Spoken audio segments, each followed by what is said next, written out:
اور سیرت طیبہ کی روشنی میں ہم دیکھیں گے کہ ہمیں اپنے ارد گرد لوگوں کے ساتھ کیسا رویہ رکھنا چاہیے، اور جو ہم سے مرتبے میں، علم میں اور دیگر مقامات میں ہم سے نچلے طبقے کے لوگ ہیں، ہمیں ان کے ساتھ کس قدر حسن سلوک سے پیش آنا چاہیے، اور اس کے ساتھ امیر اور غریب کے معاشرتی رویوں پر ہم روشنی ڈالیں گے کہ کس طرح یہاں پر طبقاتی کشمکش ہے، اور کس طرح جو ہے وہ امراء معاشرے کے اندر اپنے جو ہے وہ دولت کے بل بوتے پر اور طاقت کے بل بوتے پر غرباء پر ظلم ڈھاتے ہیں، اور ان کی جو ذمہ داریاں ہیں ان کا خیال نہیں رکھتے، اور پھر اس کے ساتھ ساتھ کچھ ایسے لوگ جو ان ذمہ داریوں کو نبھاتے ہیں تو ان کے لیے کیا خوشخبریاں ہیں۔ تو اس طرح آپ صلی اللہ علیہ وسلم کا جو لوگوں کے ساتھ رویہ تھا وہ انتہائی رحم دلی کا، ہمدردی کا اور نرم دلی کا رویہ تھا۔ اس کی نشاندہی کرتے ہوئے اللہ تبارک و تعالیٰ نے قرآن پاک میں متعدد مقامات پر آپ صلی اللہ علیہ وسلم کی رحم دلی کو بیان فرمایا، اور اللہ نے فرمایا فَبِمَا رَحْمَةٍ مِّنَ اللَّهِ لِنْتَ لَهُمْ، اے حبیب صلی اللہ علیہ وسلم یہ اللہ کی رحمت کا حصہ ہی ہے آپ کے اوپر کہ لِنْتَ لَهُمْ، اللہ نے آپ کو ان لوگوں کے لیے نرم دل بنا دیا ہے۔ وَلَوْ كُنْتَ فَظًّا غَلِيظَ الْقَلْبِ، اور اگر آپ سخت غصے والے ہوتے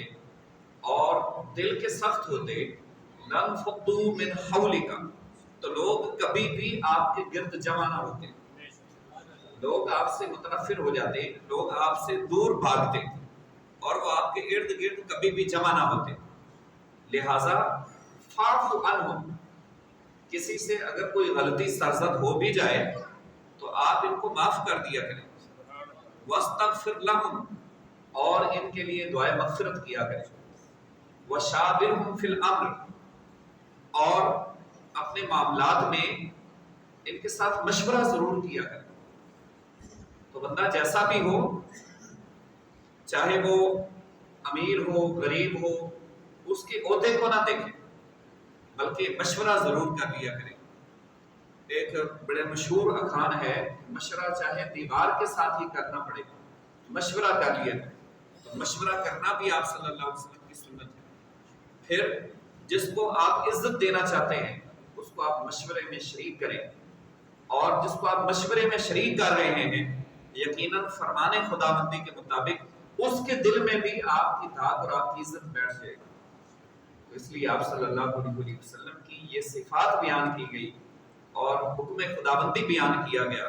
کہ ایک تو آپ نرم دلی اختیار کریں، دوسرا کسی سے کوئی غلطی سرزد ہو جائے تو آپ اس کو معاف کر دیا کریں۔ اور آپ صلی اللہ علیہ وسلم کس قدر عفو کو درگزر فرمانے والے تھے، آپ کی حیات پاک سے اس کی بیسیوں نہیں، سینکڑوں نہیں بلکہ ہزاروں مثالیں بھری پڑی ہیں۔ حضرت انس بن مالک رضی اللہ تعالیٰ عنہ فرماتے ہیں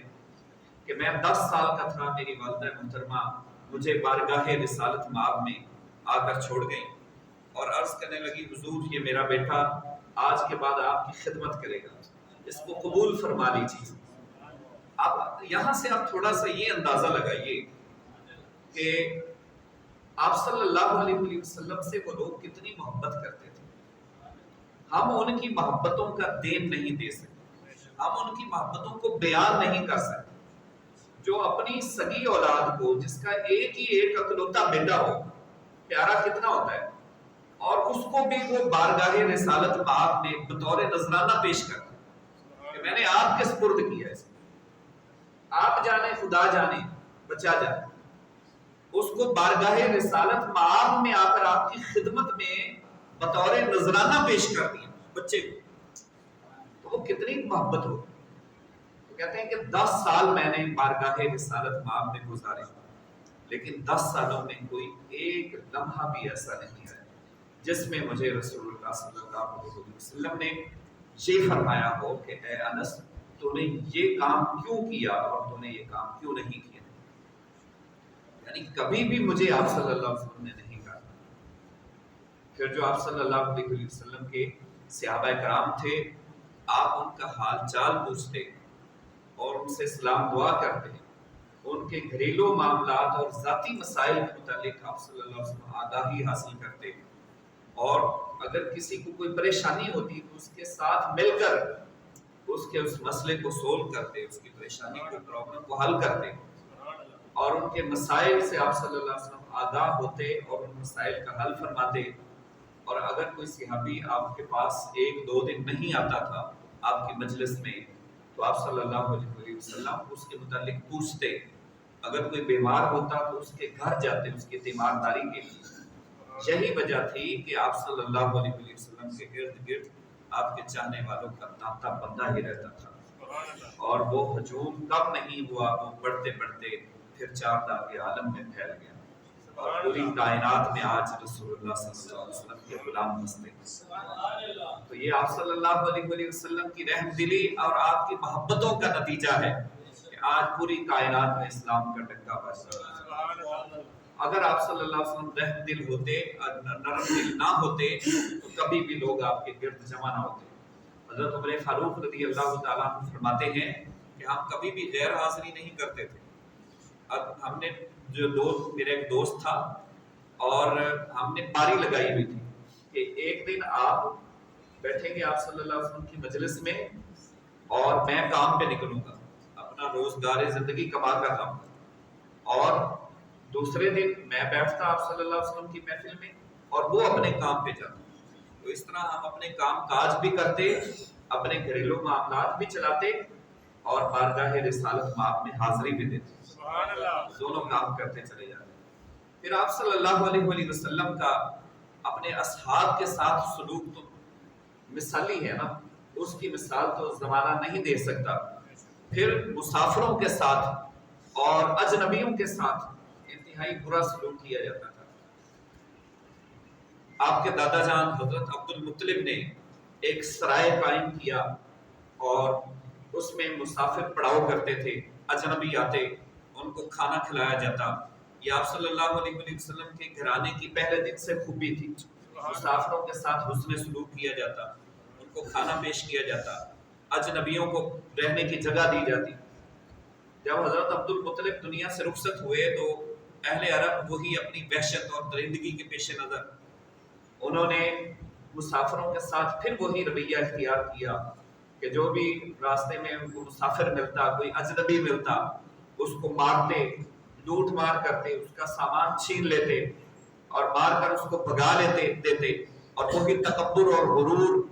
جو زمانہ جاہلیت کے لوگوں میں کوٹ کوٹ کر بھرا ہوا تھا۔ تو پھر آپ صلی اللہ علیہ وسلم نے ایک لیگ قائم کی، اور آپ صلی اللہ علیہ وسلم خود اس لیگ کا حصہ بنے، اور آپ نے مسافروں کو اور اجنبیوں کو ان کے حقوق دلوائے، اور لوگوں کے اندر سب سے پہلی صفت جو پیدا کی وہ مہمان نوازی کی صفت پیدا کی۔ اور وہ لوگ جو مہمانوں سے کتراتے تھے کہ ہم ان کو کہاں سے کھانا پیش کریں گے، تو آپ صلی اللہ علیہ وسلم نے ان کے لیے فرمایا کہ ان مہمانوں سے گھبرانے کی ضرورت نہیں ہے، مہمان اپنا کھانا خود لے کر آتا ہے اور جاتے ہوئے میزبان کے گناہ لے کر جاتا ہے۔ تو اس لیے مہمان اللہ کی طرف سے رحمت ہوتے ہیں، مہمانوں کے آنے سے گھبرانا نہیں چاہیے۔ تو یہ ایک سلسلہ مسافروں کے پڑاؤ کا اور اجنبیوں کی خدمت کا یہ وہاں پر ایسا چلا، اس کا تانتا بندھا کہ پھر جو ہے اس کی بھی مثال دور دور تک پھیلی۔ پھر آپ صلی اللہ علیہ وسلم کا جو بچوں کے ساتھ اور غلاموں کے ساتھ حسن سلوک تھا۔ نماز آپ صلی اللہ علیہ وسلم ادا فرما رہے ہوتے، جماعت میں پیچھے اگر کسی بچے کے رونے کی آواز آتی تو آپ نماز کو مختصر کر دیا کرتے تھے، اس قدر رحم دل تھے۔ نماز تراویح آپ صلی اللہ علیہ وسلم نے جو ہے وہ 4 دن تک نہیں پڑھائی، 3 دن تک اس کو محدود کر دیا۔ جب لوگ کثرت کے ساتھ جمع ہو گئے تو آپ نے فرمایا کہ کہیں یہ میری امت پر فرض نہ ہو جائے اور لوگ مشقت میں نہ پڑ جائیں، اس لیے آپ صلی اللہ علیہ وسلم نے اپنے امتیوں کی مشقت کو پیش نظر رکھتے ہوئے 4تھے دن نماز تراویح ادا کرنے کے لیے مسجد میں نہیں تشریف لائے۔ پھر آپ نے فرمایا کہ اگر مجھے امت پر مشقت کا خوف نہ ہوتا تو میں مسواک کو فرض قرار دے دیتا۔ پھر آپ صلی اللہ علیہ وسلم کی بارگاہ میں ایک صحابی شکایت لے کر آئے، وہاں پر جو ان کے امام تھے وہ لمبی نماز پڑھاتے تھے اور نماز میں لمبی لمبی جو ہے وہ صورتیں قرات کرتے تھے. تو آپ صلی اللہ علیہ وسلم نے ان کو بلایا اور آپ نے اظہار برہمی فرمایا اور آپ نے فرمایا کہ کیا تم لوگوں کو دین سے نفرت دلانا چاہتے ہو؟ زیادہ اختصار کے ساتھ نماز ادا کیا. تو نماز میں بھی اختصار، اعتدال اور میانہ روی کا حکم دیا. اسی طرح کسی بچے کے رونے کی آواز آتی تو آپ مختصر فرما دیتے. نماز میں بوڑھے بھی ہوتے ہیں، بچے بھی ہوتے ہیں اور خواتین بھی ہوتی تھی کہ تاکہ اس کی مدد کے جو جذبات ہیں اس کو پیش نظر رکھتے ہوئے اس کو کوئی تکلیف نہ ہو. اسی طرح ایک صحابی کا بھی واقعہ آتا ہے، وہ فرماتے ہیں کہ میں نے آپ صلی اللہ علیہ وسلم سے یہ سیکھا اور پھر نماز وہ پڑھا رہے تھے اور خواتین بھی پیچھے نماز پڑھ رہی تھی پچھلی صف میں. وہاں پر ایک بچے کی روزے کی آواز آئی تو وہ فرماتے ہیں کہ میں نے نماز کو مختصر کر دی. اس طرح آپ صلی اللہ علیہ وسلم جب سفر پر جاتے تو آپ بچوں کو پیار فرماتے اور آپ فرماتے ہیں کہ بچے تو اللہ کے باغ کے پھول ہیں. جب سفر سے واپس لوٹتے تو پھر آپ صلی اللہ علیہ وسلم اپنی سواری میں جو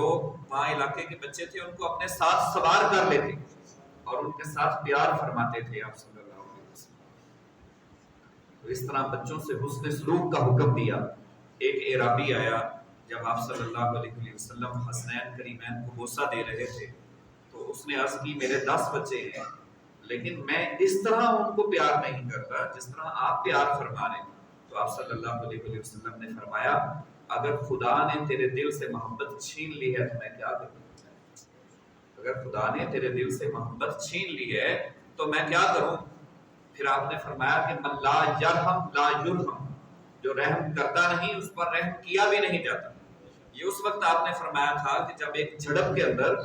بچے مختلف شہید ہو گئے تھے، کافروں کے بچے تھے. تو آپ صلی اللہ علیہ وسلم کی بارگاہ میں جب خبر پہنچی تو آپ نے فرمایا تم لوگوں نے بچوں کو کیوں مارا، بچوں کو کیوں مارا، بار بار آپ یہ فرما رہے. تو ایک صحابی نے عرض کی حضور وہ کافروں کے بچے تھے، دشمنوں کے تھے. آپ نے فرمایا وہ بچے بے شک دشمنوں کے تھے لیکن وہ تم سے زیادہ اصلیت کے حامل تھے، اس لیے کہ بچے معصوم ہوتے اور بچے گناہوں سے پاک ہوتے، وہ چاہے کافروں کے ہوں یا مسلمانوں کے. پھر آپ نے فرمایا من لا یرحم لا یرحم، جو رحم کرتا نہیں اس پر رحم کیا بھی نہیں جاتا. اور غلاموں کے ساتھ جو آپ صلی اللہ علیہ وسلم نے حسن سلوک، نرم دلی، رحم دلی کرنے کا مظاہرہ فرمایا. آپ نے فرمایا کہ جو خود کھاؤ انہیں بھی کھلاؤ، جو خود پہنو انہیں بھی پہناؤ اور ان پر دونا بوجھ مت لا دو. اگر زیادہ ہی آپ نے ان سے کام کروانا ہے، کوئی کام زیادہ ہے، برڈن زیادہ ہے جس میں زیادہ ان سے کام کروانا پڑتا ہے، مجبوری ہے، تو پھر آگے خود بڑھ کر ان کا ساتھ دو، ان کے ساتھ خود شامل ہو جاؤ اور ان کی مدد کرو. آپ صلی اللہ علیہ وسلم نے فرمایا وہ تمہارے بھائی ہیں، ان پر دونا بوجھ مت لا دو اور اگر تم ان کے حقوق نہیں ادا کر سکتے تو ان کو بیچ دو. تو اس وقت غلاموں کا دور تھا. تو آج جو ہے ملازمین جو ہمارے ماتحت کام کر رہے ہوتے ہیں، جو عملہ ہمارے ساتھ کام کر رہا ہوتا ہے، کچھ لوگ جو ہماری ذمہ داری میں ہوتے ہیں، جو ہمارے زیر کفالت ہوتے ہیں، تو یہ بات یاد رکھیے کچھ لوگ رزق کو چھپا چھپا کر رکھتے ہیں. اگر تو ہمارے زیر کفالت لوگ ہیں جو اور جو ہمارے ماتحت لوگ کام کر رہے ہیں، جو ملازمین کا طبقہ ہے، ان کے علیحدہ الگ حقوق ہیں. جو ہماری اولاد اور ہمارے بچے ہیں، جو بیوی ہے اور گھریلو معاملات ہیں، ان کے الگ حقوق ہیں. اس بات کو اپنے ذہن میں اچھے طریقے سے نقش کر لیجئے کہ جو رزق آتا ہے وہ رزق کسی فرد واحد کا نہیں آتا. ایک گھر میں وہ کسی ایک بندے کا رزق نہیں آتا،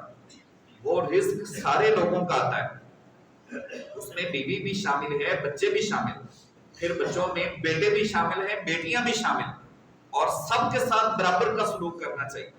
ایسا نہیں کہ بیٹوں کو نوازتے جائیں اور بیٹیوں کو محروم رکھتے جائیں، جائیداد بناتے چلے جائیں اور بعد میں وہ ساری جائیداد یا مشت بیٹوں کے نام کر دیں اور بیٹیاں جو ہیں وہ ٹھوکریں کھاتی پھریں اور جی بس ٹھیک ہے جہیز میں ان کو حصہ دے دیا یہ وہ. تو یہی تو جہالت میں کرتے تھے زمانہ جاہلیت. اسی سے تو اللہ نے منع فرمایا اور اس لیے تو اللہ نے فرمایا کہ بیٹیوں کو وراثت میں ان کا حصہ دو، بیٹیوں کے حصے ہڑپ ہڑپ کے نہ کھا جاؤ. اس لیے تو اللہ نے منع فرمایا بار بار قرآن پاک. یوصیکم اللہ فی اولادکم، اللہ تمہیں تمہاری اولاد کے متعلق وراثت کے معاملے میں خاص طور پر وصیت فرماتا ہے کہ ان کو ان کا حق ادا کرو۔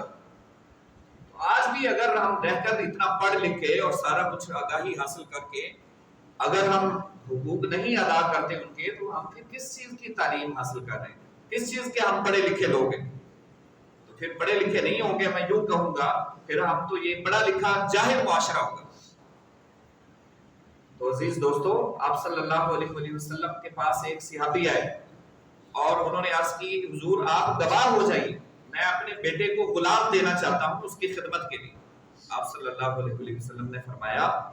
تمہارے کتنے بیٹے ہیں؟ اس نے عرض کی حضور میرے 4 بیٹے ہیں۔ آپ نے فرمایا کیا تم سب کو غلام دے سکتے ہو؟ کما قال علیہ السلام 4 یا کچھ کم یا زیادہ بتائیں؟ تو اس نے عرض کی نہیں حضور میں سب کو نہیں دے سکتا، ایک کو دے سکتا ہوں۔ آپ نے فرمایا کہ ایسی ناانصافی اور ظلم پر میں محمد صلی اللہ علیہ وسلم گواہ نہیں بن سکتا، مجھے کیوں گواہ بناتے ہو؟ تو یہ سربراہ مملکت کی ذمہ داری ہے، یہ وقت کے حکمرانوں کی ذمہ داری ہے، جو قوم کو لیڈ کر رہے ہیں، یہ رہنماؤں کی ذمہ داری ہے کہ وہ خود بھی جسٹس کریں، خود بھی انصاف کریں قوم کے درمیان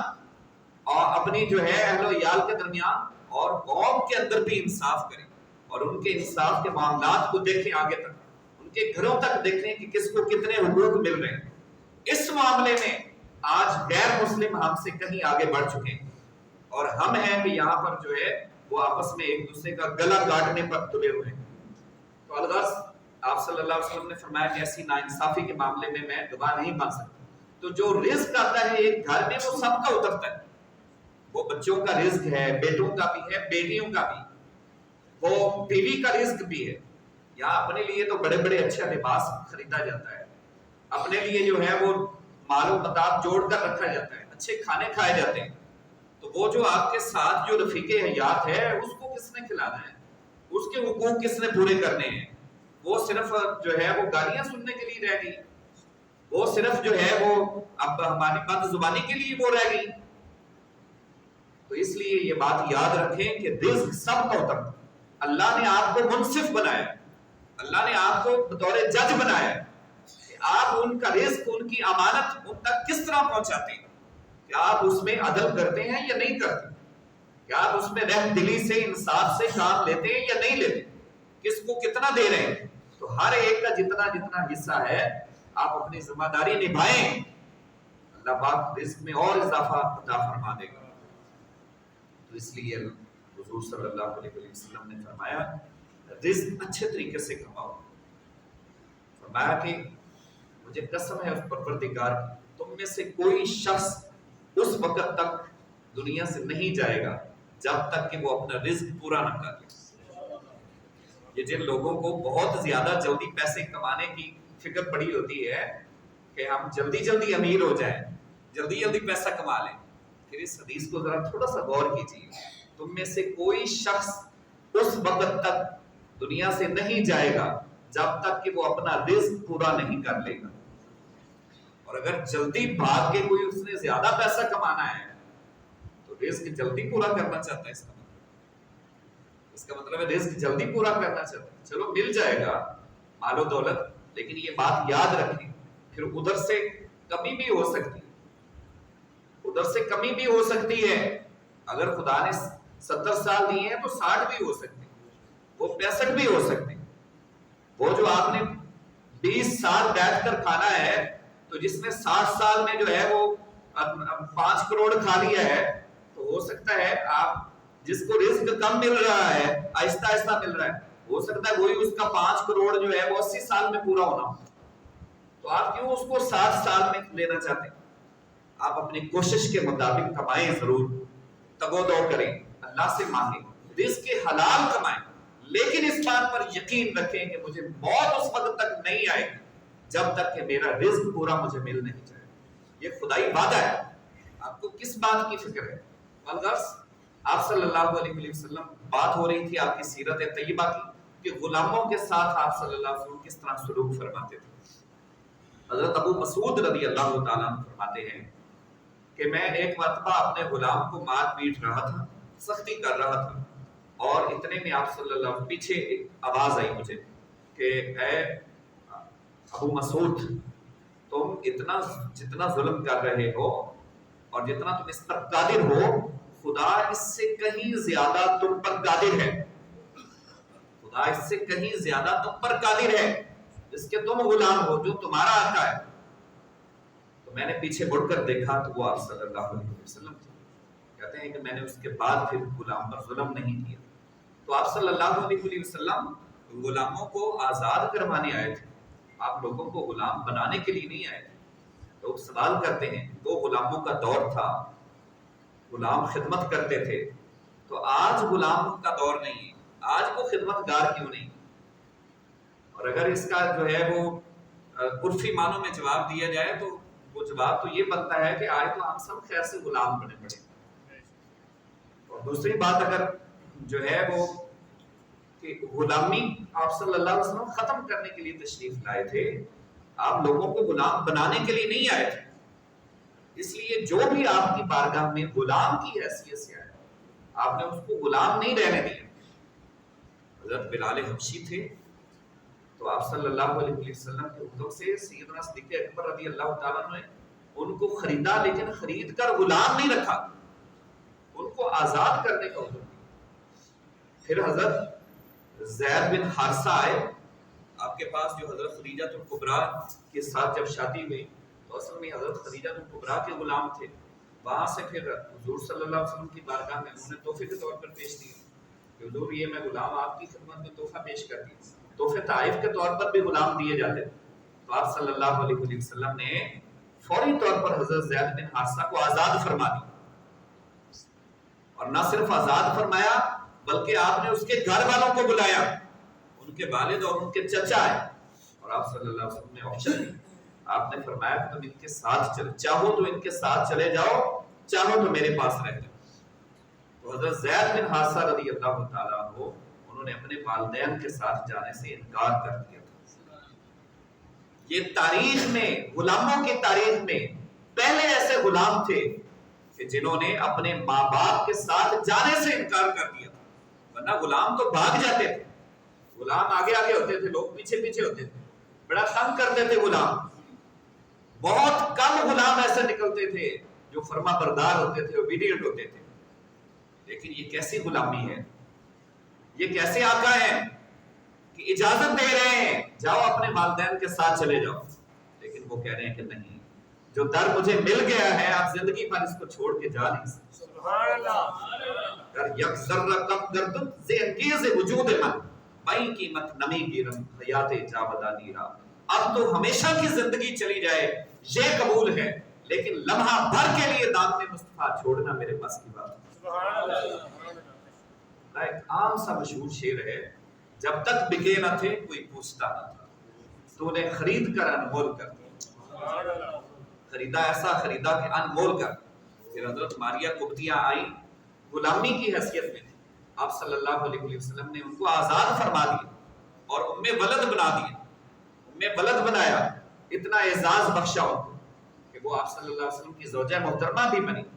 اور پھر آپ صلی اللہ علیہ وسلم کے جو ہے وہ ان سے جو اولاد بھی ہوئی۔ یہاں پر پھر ایک سوال ہے،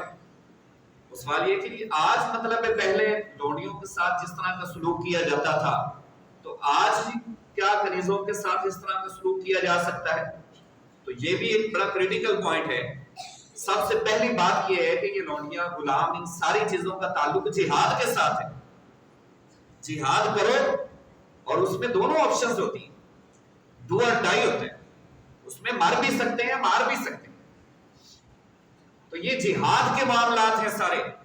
جب جہاد کریں گے تو پھر اللہ غلاموں اور لونڈیوں جیسی نعمت بھی عطا فرمائے گا۔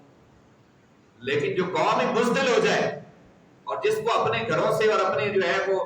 مال و دولت سے اس قدر پیار ہو جائے، کیا بن جائے گا، لڑیں گے کیا ہو جانا ہے۔ اور جنہوں نے جہاد کا تصور ہی بدل دیا، قوم تو چلو آج بھی میں کہتا ہوں قوم کے دل میں جہاد کا جذبہ موجود ہے، قوم کے دل میں آج بھی جہاد کا جذبہ موجود ہے، لیکن قوم کو لیڈ کرنے والے ہی اگر نہیں چاہتے اور کوئی آپشن نہیں، اور اس قدر جو ہے وہ ڈر اور رعب پھیلا ہوا ہے، مجھے بتائیے تو یہ ڈر اور روب تو پھر غلام کہاں سے آنے، پھر خود غلام بننے کے مترادف۔ تو اس لیے عزیز دوستو اللہ نے فرمایا فَانْكِحُوا مَا طَابَ لَكُم مَثْنَىٰ وَثُلَاثَ وَرُبَاعَ، تم نکاح کرو، 2 کرو، 3 کرو، 4 کرو، لیکن 2 3 4 کی جو بات کرنے والے اور اس پر خوش ہونے والے اگلی آپشن بھی سنا کریں اور بڑا کریں اچھے طریقے سے کہ وَإِنْ خِفْتُمْ أَلَّا تَعْدِلُوا، شرط یہ ہے کہ تم ان میں عدل کرو، ایک کو گھر دیا دوسرے کو بھی گھر دو، اور ایک کو اگر مہینے کا جو ہے اس پر 50,000 خرچ ہو رہا ہے تو دوسری پر بھی اتنا ہی خرچ ہونا چاہیے۔ تمام تر معاملات میں عدل ضروری ہے، عدل کرو تو پھر کر لو۔ وَإِنْ خِفْتُمْ أَلَّا تَعْدِلُوا، اور اگر تم عدل نہیں کر سکتے، تمہیں خوف ہے کہ ہم انصاف نہیں کر پائیں گے اور زندگی اجیرن ہو جائے گی، فَوَاحِدَةً، تو پھر ایک ہی تمہارے لیے کافی ہے، پھر ایک تمہارے لیے کافی ہے۔ اللہ نے 2 3 4 کو اپریشیٹ نہیں کیا، ایک کو اپریشیٹ کیا، اور پھر آگے اگلی آپشن پھر پڑھیں فَوَاحِدَةً أَوْ مَا مَلَكَتْ أَيْمَانُكُمْ، اگر تم ایک پہ بھی انصاف نہیں کرتے تو پھر وہ لونڈیاں جو تمہاری ملکیت میں ہیں، وہ بھی اگر تمہاری ملکیت میں ہیں تو وہ تمہارے لیے کافی ہے۔ تو لونڈیاں حلال تھی لیکن جہاد کی شرط کے ساتھ۔ اور دوسری بات جو میں نے آپ کو بتائی کہ آپ صلی اللہ علیہ وسلم لوگوں کو غلام بنانے کے لیے نہیں آئے تھے بلکہ آپ غلامی کے تصور کو ختم کرنے کے لیے تشریف لائے تھے، اس لیے آہستہ آہستہ آپ نے غلامی کے تصور کو ختم فرمایا، اور پھر آج وہ وقت آیا کہ آج بالکل دور دراز تک غلامی کا نام نشان بھی نہیں، ورنہ جس طرح انسانوں کی خرید و فروخت ہوتی تھی اور قرآن اور احادیث کے ذریعے اپنے فرامین کے ذریعے آپ صلی اللہ علیہ وسلم اس غلامی کی جو نشہ تھا اس کو نہ توڑتے، تو مجھے بتائیے آج کیا حالت ہونی تھی۔ آج جو اقوام عالم یہود و نصارہ وہ طرح طرح کی باتیں کرتے ہیں، مستشرقین اسلام پر اعتراضات کرتے ہیں اور ہمارے نبی پر تنقید کرتے ہیں، تو ان کو ذرا اپنے گریبان میں جھانک کر دیکھنا چاہیے